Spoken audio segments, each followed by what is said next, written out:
السلام عليكم ورحمة الله وبركاته. ازيكم يا حبايبي؟ عاملين ايه؟ وحشتونا.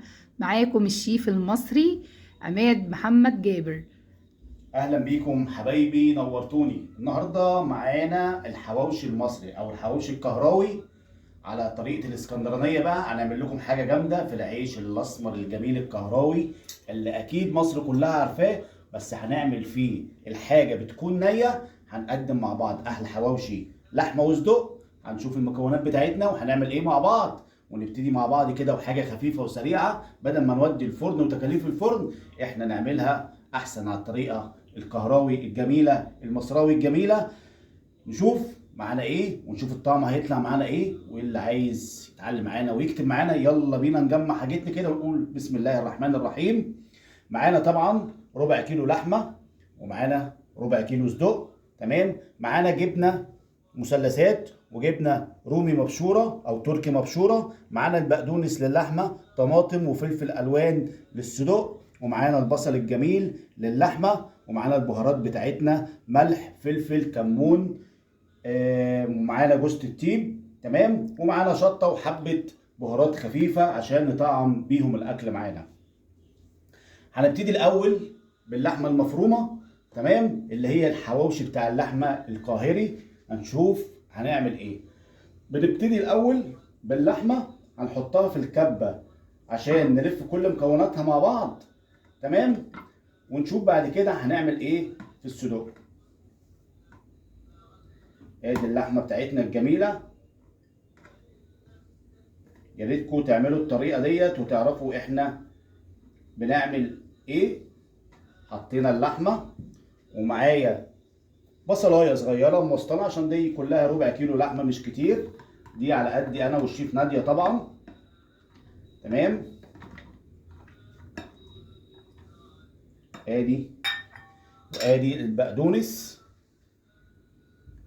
طبعا الكميه ديت كتيره على ربع كيلو، هنحط بالظبط كده حوالي 50 جرام بقدونس. طبعا البقدونس خفيف ومعروف. فوائد. تمام. ونديله تطعيمه كده من الفلفل الالوان بتاعنا بتاع الصدوق، يطعم معانا اللحمه شويه. تمام. اللهم صل على سيدنا محمد. ومعانا ملح حوالي معلقه ونص ملح على ربع كيلو. تمام. وهنحط معلقه جوز الطيب، معلقه فلفل اسود. تمام. وهنحط حبه الشطه الحلوين دولت، وحبه كمون صغيرين، وحبه كزبره صغيرين. تمام. زود الفلفل الاسود شويه عشان هو بيحب الفلفل الاسود. ومعانا بهارات لحمه، بهارات لحمه. تمام. كل الحاجات ديت اعزائنا المشاهدين ان شاء الله ندورها مع بعض ونرجع ليكم تاني. اللهم صل وسلم وبارك. وادي يا جماعه شكل اللحمه بعد ما ضربناها في الكبه بتاعتنا زي ما انتم شايفين كده. كل الخليط اللي احنا حطيناه امتزج مع بعضه. اللهم صل وسلم وبارك على سيدنا محمد. ودلوقتي يا جماعه معانا الصدوق. هنبتدي في الصدوق، هنعمل الطريقه بتاعته الجميله بتاعتنا. احنا طبعا قلنا عندنا ربع كيلو صدوق، ومعانا طماطمتين كده صغيرين. تمام. الصدوق بيحب الطماطم غير اللحمه طبعا، ما تحطش عليها طماطم. والفلفل الالوان بتاعنا الجميل اللي احنا مقطعينه. تمام.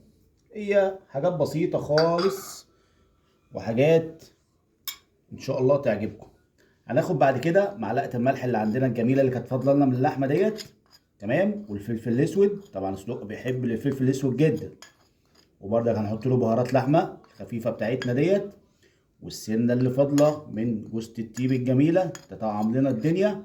وناخده سنه كمون صغيره كده. مش هحتاج لاي حاجه تانية بالنسبه للصدوق. هنكمل عندنا طبعا بالجبنه التركي المبشوره والجبنه المثلثات الجميله بتاعتنا. هنقطعها بالمنظر دوت كده عشان طبعا بالسكينه هتتبهدل. تمام. طبعا يا جماعه احنا شغالين في البيت، محدش يقول لي جوانتي، احنا غاسلين ايدينا كويس جدا. بنعرض الحاجه، احنا بنشتغل في بيوتنا، ما اعتقدش ان حد بيلبس جوانتي يعني. احنا طالعين نفيد ونستفيد منكم. ادي الجبنه الجميله بتاعتنا، وادي التركي المبشوره. تمام. بسم الله الرحمن الرحيم. اللهم صل وبارك. طبعا كده يا جماعه، احنا زي ما انتم شايفين احنا فتحنا العيش ده، فتحه العيش اللي احنا هنشتغل منها، وده الصدق بتاعنا بعد ما جهز معانا، وادي اللحمه بتاعتنا الجميله بعد ما جهزت معانا. تمام. هنقول بسم الله الرحمن الرحيم وهنبتدي نحشي معاكم زي ما انتم شايفين، زي ما احنا بننزل نحشي في الشارع تحت عند الراجل الفران. ادي حبه الصدق بتوعنا الجمال. تمام. وادي الصدق بتاعنا زي ما انتم شايفين، الرغيف مليان وعامل ازاي. اللهم صل وسلم وبارك على سيدنا. وادي يا جماعه الصدوق عمل معانا 5 رغيف زي ما انتم شايفين. هنجيب بقى بوله زي ديت كده فيها حبه ميه بزيت، وهندهن الوش بتاع العيش زي ما انتم شايفين كده. تمام. عشان بس الحاجه تستوي جواه ويبقى الدنيا معانا زي الفل. زي ما انتم شايفين كده نغرق الوش ميه بزيت زي ما انتم شايفين كده. كده هو معانا زي الفل. بسم الله ما شاء الله. يا رب ينول اعجابكم. اللهم صل وسلم وبارك على سيدنا محمد. اللهم صل وسلم وبارك عليك يا رسول الله. بسم الله الرحمن الرحيم. وادي اللحمه بتاعتنا يا جماعه، نحشي زي ما احنا عايزين ولا حد يقول لنا الحكايه ولا الروايه. ادي رغيف اللحمه، شايفين مليان ازاي جوه؟ شايفين الجمال؟ شايفين الحلاوه عامله ازاي يا شباب؟ شايفين الحلاوه عامله ازاي يا بنات؟ اللهم صل وسلم وبارك عليك يا رسول الله. وادي العيش باللحمه يا شباب. طبعا اللحمه جنب الصدوق اهيت برضك نفس الموضوع. خلصنا اللحمه الربع كيلو عمل معايا 4 رغيفه بسم الله ما شاء الله، والصدوق عمل معايا 5 عشان طبعا واخد خضار، واخد طماطم وفلفل وطبعا والجبن وكده، فالصدوق زاد معايا شويه. الربع كيلو عمل معايا 5 رغيفه من العيش المصري الصغير. يلا بينا نروح بيهم على الفرن، وبعد كده ان شاء الله نشوفهم بعد ما يطلعوا من الفرن هيبقى شكلهم عامل ازاي معانا. اللهم صل وسلم وبارك عليك يا رسول الله. تعالوا بقى يا جماعه نشوف مع بعض كده الشكل وهو بيستوي عامل ازاي، وهقلبه طبعا على الوش التاني زي ما انتم شايفين كده. شايفين الجمال؟ شايفين العيش من تحت عامل ازاي؟ بسم الله ما شاء الله. الله اكبر. حاجه بسم الله ما شاء الله جميله جدا العيش المصري.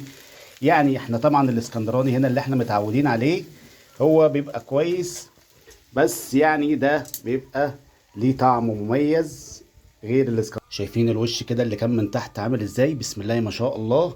كده هنبتدي ندخله فرن تاني. طبعا هي المدة كلها نص ساعة، ربع ساعة يبقى على الوش اللي تحت وربع ساعة على الوش اللي فوق.